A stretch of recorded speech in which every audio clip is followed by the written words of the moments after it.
हर खबर पर होगी आपकी पकड़। डाउनलोड कीजिए एबीपी लाइव ऐप।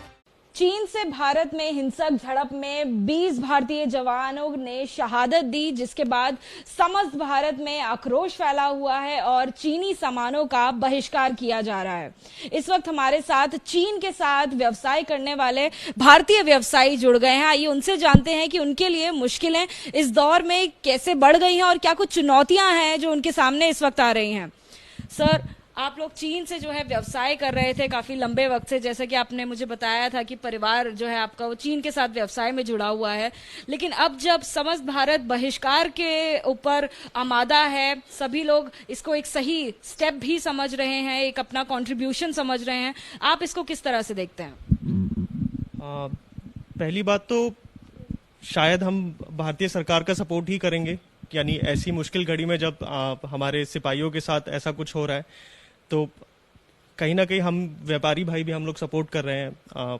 बट दिक्कत यही है कि पहले हुआ लॉकडाउन, सो लॉकडाउन के चक्कर में काफ़ी सारा माल, सो मैं ग्लासवेयर के बिजनेस में इन्वॉल्व हूँ, फैमिली भी ग्लासवेयर के बिजनेस में इन्वॉल्व है, पार्टनरशिप में है। तो चाइना में एक सप्लायर है एक जिनके थ्रू हमने एक प्लांट लगाया हुआ है, उनसे हम माल मंगवाते हैं और हम फिर मार्केट में वो निकालते हैं सामान। तो हुआ ये बिकॉज कोरोना वायरस हुआ, कोविड सिचुएशन हुई, सब सारा लॉकडाउन, सब कुछ बंद रहा, तो काफ़ी सारा माल है जो मेरे वेयर हाउसेज हैं, हमारे वेयर हाउसेज हैं, मानेसर में 2 वेयर हाउस हैं, एक रूरल एरिया में गुड़गांव में वो वेयर हाउस है। तो करीब करीब 2 से 2.5 करोड़ का माल है जो अभी भी मेरा वेयर हाउस में पड़ा हुआ है। ठीक है, लॉकडाउन हुआ, मोदी जी ने आके बोला कि सबको घर पे रहना है, हमने उनकी बात मानी। जो हम सोच रहे थे कि जब अनलॉक होगा और खुलेगा बाजार, और ये तो सीजन का टाइम है, ये धंधे का टाइम है, बट ये चाइना वाली सिचुएशन से अभी काफ़ी पैनिक में हूँ मैं भी, मेरे पार्टनर्स भी काफ़ी पैनिक में हैं। कुछ सोल्यूशन दिख नहीं रहा है आगे का, टू बी फ्रैंक। और दिक्कत यही है कि अभी इतना आक्रोश है चाइनीज प्रोडक्ट्स के अगेंस्ट, तो शायद बड़ी कंपनियां हैं, Xiaomi, MI, जो अपने शायद उन्होंने तो अपने बोर्ड ढक लिए हैं, पर एक छोटा विक्रेता, छोटा व्यापारी मेरी तरह, वो कैसे अपने प्रोडक्ट्स को आगे मार्केट में पहुंचाएगा, क्योंकि अभी काफ़ी छोटे विक्रेता हैं जो हमसे माल नहीं ले रहे हैं। सो पहला सवाल उनका यही है कि क्या चाइना से आपका सामान आया हुआ है, तो काफ़ी झिझक रहे हैं, वो भी काफ़ी आक्रोश है लोगों में। और काफ़ी जगह ऐसी है कि जहाँ पे हम खुद डर रहे हैं कि हम अपने गोदाम तक नहीं जा रहे हैं, क्योंकि काफ़ी सुनने में मिलता है, काफ़ी हमारे भी व्हाट्सएप ग्रुप्स चलते हैं व्यापारी भाइयों के। तो अभी यही है कि समझ नहीं आ रहा है कि जो माल आ गया है उसका आगे क्या करना है।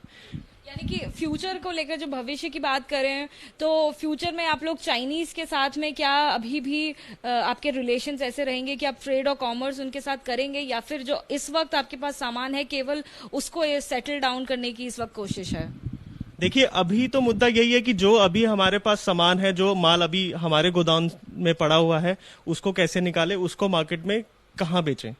बट फ्यूचर में क्योंकि जहाँ तक आप कहीं भी मार्केट होलसेल मार्केट देख लीजिए इंडिया में, आपको ज़्यादा से ज़्यादा सामान चाइना से ही इंपोर्टेड मिलेगा। तो क्या कितना प्रैक्टिकल होगा, ये हम चाहेंगे कि हम जो सामान हम चाइना से मंगाते हैं वो इंडिया में बना सकें, हम अपने देश में ही उसको बना के अपने देश में ही बेच सकें। बट क्या वो प्रैक्टिकल होगा हमारे लिए भी, क्या उससे हमें वो फ्यूचर ही बताएगा। अभी के लिए इतना ही है कि अभी हम लोग बहुत स्ट्रेस्ड हैं कि उस माल का क्या करें जो हमारे पास पड़ा हुआ है अभी, और आगे क्या होगा, आगे क्या हम इंडिया में किसी से पार्टनर कर पाएंगे। हम बातचीत कर रहे हैं लोगों से, बट